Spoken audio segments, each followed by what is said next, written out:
এখন থেকে অনেকবার হলেও রাস্তা পুরো বন্ধ হয়েছে আপনাদের যেমন জন্য ডিএম সাহেব আমি এখানে দাঁড়িয়েছি, আপনারা কথা বলবো। আপনি এসে বসে যান, শান্তিপূর্ণ বসে যান, কোনো চিল্লাচিল্লি করবেন না, আননেসেসারি হাল্লা নেই, হাল্লা হলে কোনো কথাই হবে না, কেউ কথা বলতে কেউ শুনতে পারবে না। ঠিক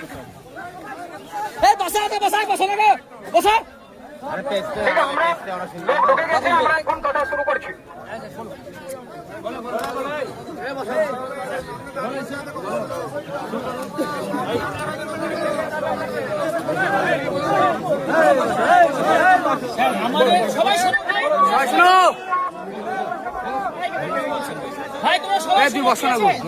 যে কথাটা বলছি, যদি আমার ভুল থাকে হ্যাঁ ঠিক আছে, কথা বলে সমাধান হবে। আমাদের হচ্ছে স্যার, আমরা যে এই যে গরিব নিপীড়িত মানুষ, আগে আমাদের ধর্মটা বোঝা অত্যন্ত দুষ্কর যে আমরা মুসলমান, আমাদেরকে বললেই যে আক্রমণ হচ্ছে আমাদের উপর। মুর্শিদাবাদ থেকে সব থেকে বেশি, আজ 4 থেকে 5টা ছেলে তাদের মায়ের কোল শূন্য হয়ে গেল। স্যার আমরা, আপনি হয়তো আপনারা বলছেন যে চাকরি দিব, তারপরে 2 লক্ষ টাকা দিব বা 3 লক্ষ টাকা দিব। স্যার এই 3 লক্ষ 2 লক্ষ টাকা বা চাকরি নিয়েই কি আমাদের সমাধানটা মিটে যাচ্ছে? নয়, বারংবার এটা হচ্ছে স্যার, কন্টিনিউয়াসলি।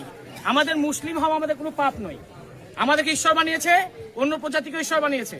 এবং আমার মনে হয় কোনো একটা মুসলমানকে নিয়ে জয় শ্রী রাম বলার কারণে তাকে হত্যা করে দেওয়া হলো এবং পশ্চিমবঙ্গ সরকার সেখানে কোনো রকম সংজ্ঞান নিল না। আমাদের বক্তব্য হচ্ছে এটাই। দ্বিতীয়, ফ্যামিলি কি ডিমান্ড করেছে আপনাদের কাছে? আপনি চাকরি দেবেন কিনা, টাকা দিবেন কিনা, সেটা প্র্যাকটিক্যালি ফ্যামিলি ম্যাটার স্যার।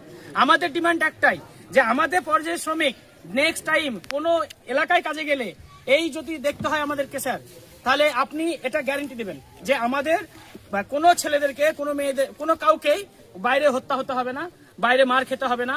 আর নইলে আপনি অ্যাক্ট তৈরি করুন, সেই প্রভিশন অনুযায়ী আমাদেরকে কার্ড দিন, এবং সেই কার্ড দেখালে যেন আমরা রক্ষা পাই বা সাবসিডি পাই। আমাদের এটা হচ্ছে। আর বিশেষ কারণ, যে ফ্যামিলিটা মারা গেছে স্যার, তাকে চাকরি দেবেন, টাকা দিবেন, সবকিছু দেবেন। বাকিরা যারা আছে তারা যেন শাহী সালামত বাড়ি ফেরে এবং পুনরায় যেন আবার যেন আমাদেরকে মব লিঞ্চিং এর মুখে না হতে হয়।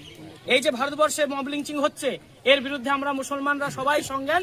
আমরা কিন্তু এই প্রথম এই বেলডাঙ্গাতে আন্দোলন হলো, এর থেকে স্যার এরপরে যদি আমাদের মধ্যে মব লিঞ্চিং হয়ে যদি কোনো ভাই মারা যায় মুসলিম হয়ে, ঠিক আছে, এর থেকে বিরাট নিথর আন্দোলন হবে স্যার। আমরা আর পিছু হটবো না, বা কোনো সরকারের কথা শুনবো না, কেন্দ্র সরকারের কথা শুনবো না।